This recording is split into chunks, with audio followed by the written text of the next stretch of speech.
In this screencast, we're going to look at resizing a photo or resizing an image. By way of example, we're going to create a banner image for a website. So what we're looking at on screen here is one of the scrolling banner images that are currently used on the LIT website.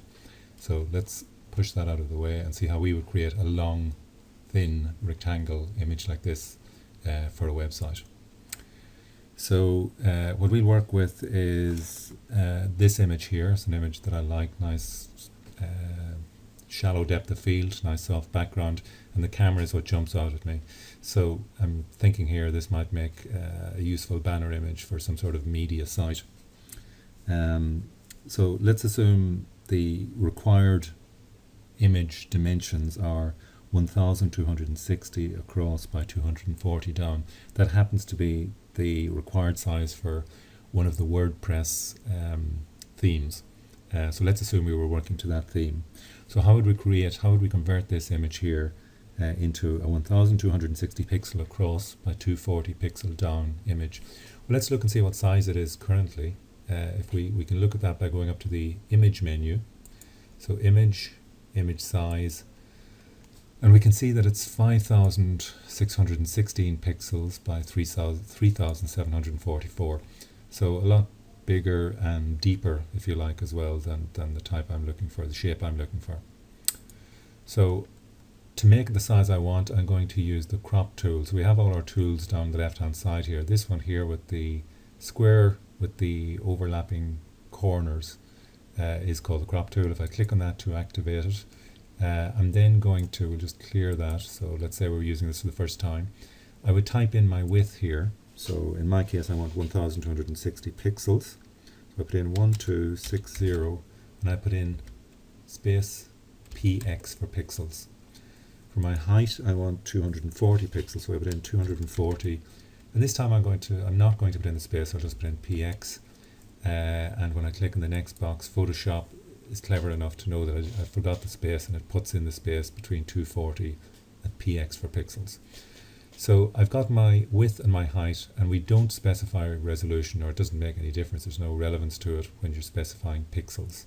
So when you're working with pixels, you just fill in width and height. And given that I've now set that as the cropping width and height, when I try and crop the image by diagonally dragging the crop tool, it's constrained to be a certain shape, a particular ratio of long, narrow rectangle. So I've dragged it across the screen, but that's not necessarily the view that I want. So what I'm going to do is move my mouse inside the crop area, slide it down to the camera, which is what I'm really interested in.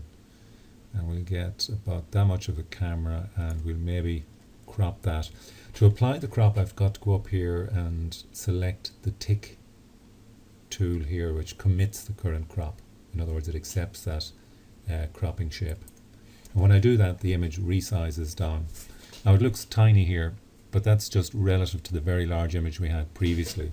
So I'm going to zoom in again. I'll use the shortcut Control 0, which maximizes the image in the current working space. So Control 0. And there's my image. By doing that Control 0, I haven't changed the number of pixels. That's defined as 1260 by 240, because that's what I put into the crop dimensions. I've just made it a little bit bigger so that we can see what we're working at. So a reasonably nice image, but I might like to give it a bit more sort of an artistic feel. So various filters I could run on it is one of the easiest ways of doing that. Let's close that there. I'm not interested in that.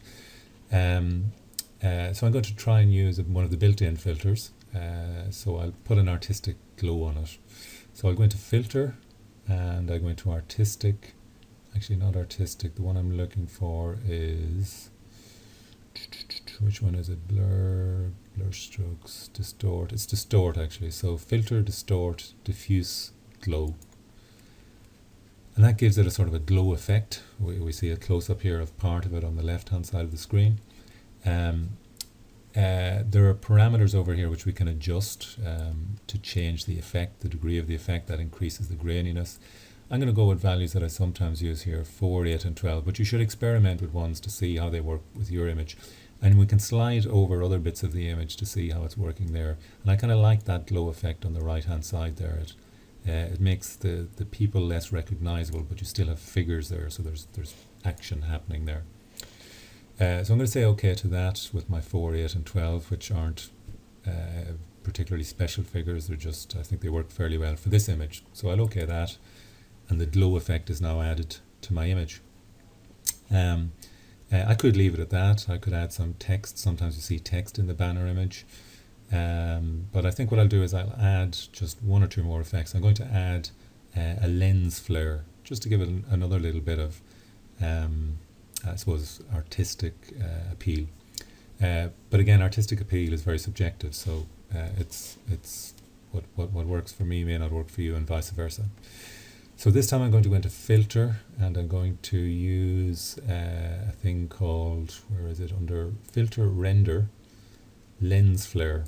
And this is a way of mimicking the flare you sometimes get on a lens when you're shooting into a bright light or into the sun.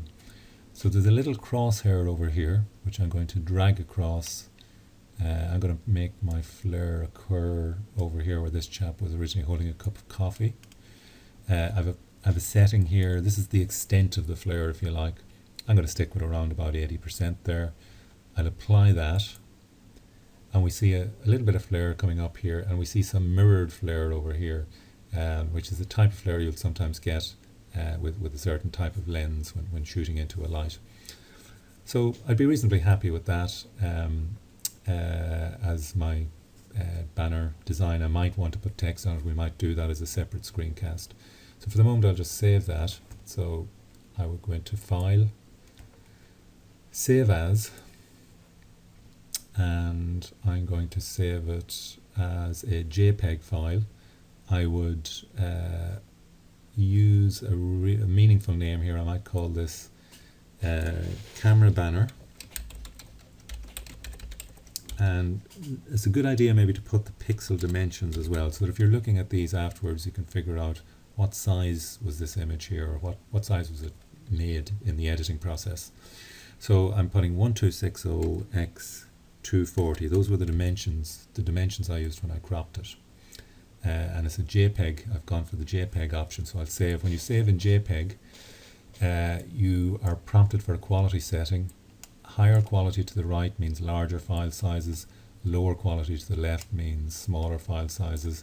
I'm going to go with a size of about 3 there. Quality, I should say, of 3, which gives me a relatively small file. I don't really need high quality in a banner image. So I'm going to say OK to that, and that file is saved. I would be reasonably happy with that end result. So just by way of recall, we started with an image like this, and we resized it using the crop tool to specific dimensions, which we put up here in the crop specifications window, and we finished up with a banner image like that, which we could use on a website.